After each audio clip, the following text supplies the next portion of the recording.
அறிவே மனம். உங்கள் உளவியல் சகோதரி எம்எஸ்கே பிரியா. நீங்கள் யார் என்பதை நீங்கள் உணர்ந்து கொண்டால் நீங்களும் வளர்ச்சியாளராக, வெற்றியாளராக மாற முடியும்.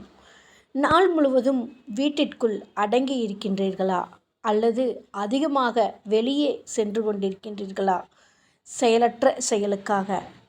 நாள் முழுவதும் அதிகமாக உட்கார்ந்து கொண்டே இருக்கின்றீர்களா?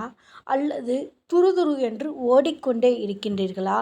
இல்லை அதிகமாக ரெஸ்ட் எடுத்துக்கொண்டே இருக்கின்றீர்களா? நீங்கள் எந்த நிலையில் செயல்பட்டு கொண்டிருக்கிறீர்கள்?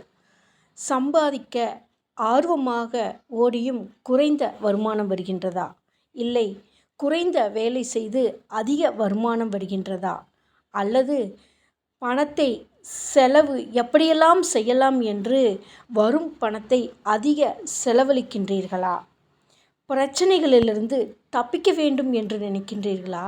அல்லது பிரச்சனைகளுடனே டிராவல் பண்ணி கொண்டிருக்கின்றீர்களா? சிந்தித்து பாருங்கள், எங்கெல்லாம் நாம் சிக்கிக்கொண்டிருக்கின்றோம் என்று. பிறருடன் உங்களை எவ்வாறெல்லாம் ஒப்பிட்டு பார்க்கின்றீர்கள்? அதாவது மற்றவர்களைப் போல் நம்மளிடத்தில் பொருளாதாரம் இல்லை என்று ஒப்பிடுகின்றீர்களா? மற்றவர்களைப் போல் நாமும் உழைக்க வேண்டும் என்று ஒப்பிடுகின்றீர்களா? மற்றவர்கள் ஏன் இப்படியெல்லாம் வேலை செய்கிறார்கள், அவர்கள் பொழப்பற்றவர்கள் என்று உங்கள் மனதில் ஓடிக்கொண்டிருக்கின்றதா? மற்றவர்கள் செய்தால் நான் செய்ய வேண்டுமா என்று ஓடிக்கொண்டிருக்கின்றீர்களா? இதுதான் உங்களுடைய எண்ணமும் சிந்தனையும். இந்த எண்ணங்களும் சிந்தனைகளும் தான் உங்களை முடக்குகின்றதா, வளர்ச்சியை கொடுக்கின்றதா? சிந்தித்து பாருங்கள். எங்கெல்லாம் நாம் சிக்கிக்கொண்டு நம்மளுக்குள்ளே ஒரு வட்டத்தை போட்டு வாழ்ந்து கொண்டிருக்கிறோம்.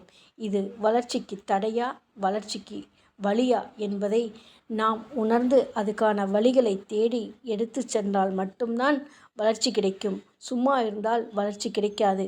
பேசினால் வளர்ச்சி வராது. செயல்பட்டால் மட்டும்தான் வளர்ச்சி வரும்.